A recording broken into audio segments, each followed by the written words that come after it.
Mga kapatid na nananampalataya sa Allah subhanahu wa ta'ala, ang pamimigay ng tinatawag na zakah, obligadong kawang-gawa, ay ito ay nagdadalisay sa sarili ng bawat isa sa atin. Nagdadalisay sa sino mang taong nagbibigay ng zakah. Kasama na rin dito yung pamimigay ng tinatawag na kawang-gawa. Ang zakah, mga kapatid, ay kabilang ito sa mga haligi ng Islam na ipinag-utos sa ating pananampalatayang Islam.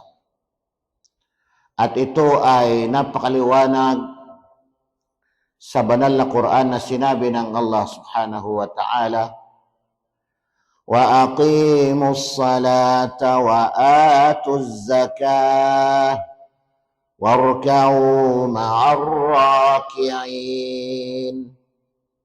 At inyong isagawa ang sala, ang pagdarasal, at inyong ibigay ang zakah, ang obligadong kawang-gawa, warka'u ma'ar raki'in, at kayo ay magyuko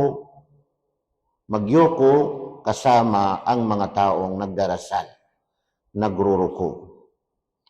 Sa isang hadith na naisalaysay ni Abdullah bin Umar, si Abdullah na anak ni Umar bin al-Khattab, na narinig niya kay Propeta Muhammad sallallahu alaihi wasallam, na sinabi ni Propeta Muhammad sallallahu alaihi wasallam, bunyal Islamu ala khamsin. Itinayo ang Islam sa 5. Bagamat hindi dito binanggit ang termo o ang salitang haligi, subalit ganun na rin ang paliwanag ng mga pantas.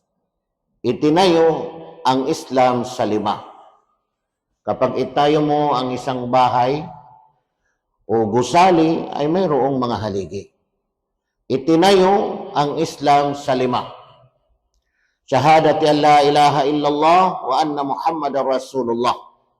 Unang-una ay ang pagsasaksi na walang ibang Diyos na karapat-dapat sambahin maliban sa Allah at si Muhammad ay sugo ng Allah.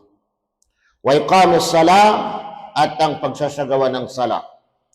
Wa itaiz zakah, at ang pagbibigay ng zakah. Wa hajjil bait, at ang pagsasagawa ng hajj doon sa banal na bahay ng Allah subhanahu wa ta'ala. Wa sawmi Ramadan, at ang pag-ayuno sa buwan ng Ramadan.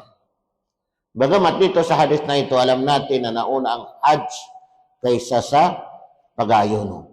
Samantala sa hadith ni Umar bin al-Khattab, hadithu Jibril, ay ibig sabihin ay nauna naman ang pag-ayuno kaysa sa ibig sabihin ay hajj. Lahat ito ay tama. Ito ay nagpapatunay na ang pagbibigay ng zakah ay talagang ito ay obligado sa atin. At hindi lamang obligado, hindi lamang ito kabilang sa mga haligi ng Islam, kundi ito ay magiging dahilan upang ang isang tao ay makapasok sa paraiso. Sapagkat nagpapatunay nito ang isang lalaki na nagtanong kay Propeta Muhammad sallallahu alaihi wasallam. Hindi lang nagtanong, kundi humiling, nag-request kay Propeta Muhammad sallallahu alaihi wasallam.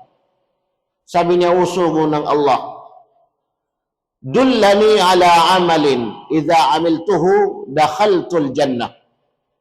Turuan mo ako ng isang gawain na kapag ito ay aking ginawa, ay makakapasok ako sa paraiso.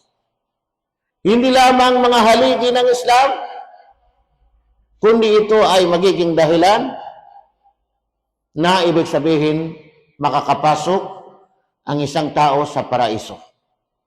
Sinabi ni Propeta Muhammad sallallahu alaihi wasallam, ta'budullah wa la tusyriku bihi syai'a wa tuqimus salah wa tu'tiyaz zakah al-mafruḍah wa tasumu Ramadan.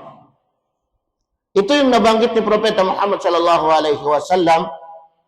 Sabi niya, sambahin mo ang Allah at huwag kang gumawa ng pagtatambal ng kahit ano. Ta'budullaha wa la tusyriku bihi syai'a.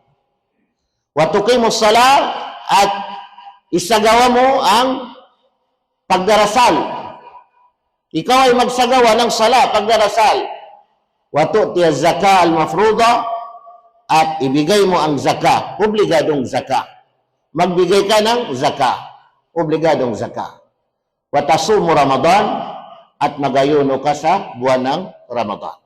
Yung pagbibigay ng zakah ay kabilang ito sa magiging dahilan upang makapasok ang isang tao sa paraiso. Hindi lamang yung pagbigay ng zakah na obligado, kundi yung pamimigay mo ng kawang-gawa. Sanayin mo ang sarili mo na mamigay ng kawang-gawa. Yan kasi kapag hindi natin sinanay, ang ating sarili ay kunting gastos lang natin ay para bagang ang laki-laki na. Para bagang ang laki-laki na nagastos natin. Samantala, pagka sa mga makamundong bagay ay hindi natin ito napapansin. Mga kasiyahan na walang ugnayan sa pananampalataya, kundi mga makamundong bagay, hindi natin iniisip yung mga ginagastos natin. Hindi natin iniisip yung mga ibinabayad natin sa kung saan-saan. Pero pagdating sa pamimigay ng kawang-gawa, o pagbabahagi ng ating biyaya na ibinigay sa atin ng Allah subhanahu wa ta'ala, ayun, madalas ay nararamdaman natin na para bagang ang laki-laki na. Samantala kakarampot lang yung nagastos natin. Itong buwan na ito, buwan ng Ramadan, ay dapat ay damihan natin. Yung hindi lamang paggawa ng kabutihan, yung pamimigay ng kawang-gawa o pagbabahagi ng biyaya sa ating kapwa. Sapagkat si Propeta Muhammad sallallahu alaihi wasallam, huwag nating kalilimutan na laging namimigay si Propeta Muhammad sallallahu alaihi wasallam, pero pagdating dito sa buwan ng Ramadan, ay higit na bukas palad si Propeta Muhammad sallallahu alaihi wasallam. Sa isang naisalaysay, kana Rasulullah sallallahu alaihi wasallam ajwadan nas. Si Propeta Muhammad sallallahu alaihi wasallam, ang sugo ng Allah, ang kanyang kaugalian ay siya ang mapagbigay, namimigay, ajwadan nas, namimigay kaysa sa mga tao. Bukas palad sa mga tao. Wa kana ajwadu ma yakunu fi Ramadan, hina yalqahu Jibril.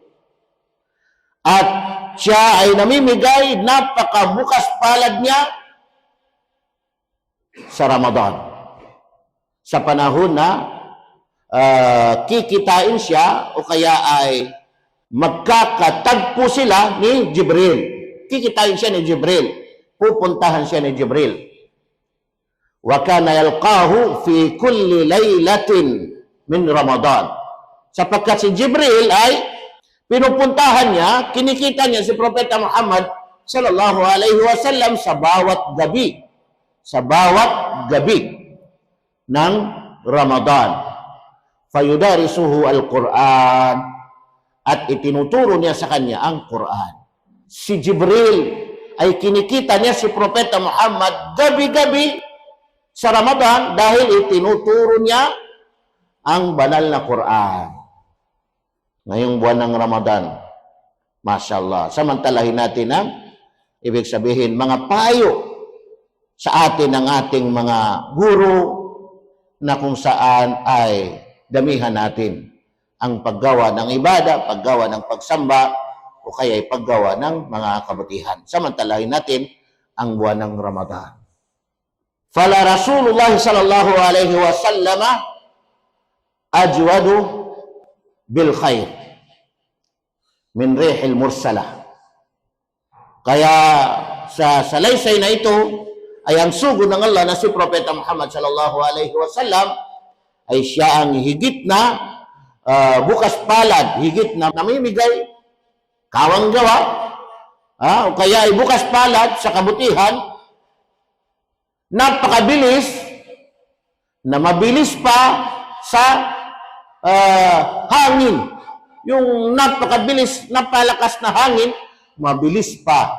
Doon si Propeta Muhammad sallallahu alaihi wasallam, ang punto dito ay ibig sabihin, wala nang higit pa na mabilis sa kanya. Wala nang higit pa na mas bukas palad kaysa sa kanya. Ang issue doon ay ang mabilis. Yung hindi mo na iniisip. Basta pagdating sa kabutihan, hindi mo na iniisip. Sinasamantala mo, itong pagkakataon ay binigay ng Allah subhanahu wa ta'ala. Kaya mga kapatid na nananampalataya sa Allah subhanahu wa ta'ala, karamihan sa mga kapatid na mga Muslim ay itong buwan ng Ramadan, ay ito yung panahon na kung saan ay sila ay namimigay ng mga zakat. Dito nila itinatapat, karamihan ay yung pamimigay ng zakat. Kasi madali na tandaan, every Ramadan ay ibig sabihin, kwentahin mo yung mga ibig sabihin, mga ari-arian mo, kaya ay mga kayamanan mo. At karamihan din ay sa buwan ng Ramadan ay dito ay namimigay ng ibig sabihin ay kawang gawa. Kaya huwag nating kalilimutan ang ibig sabihin zaka, ang pamimigay ng zaka o kaya ay obligadong kawang gawa ay obligado sa ating lahat ng mga Muslim. Aqulu qawli hadha wa astaghfirullah li wa lakum.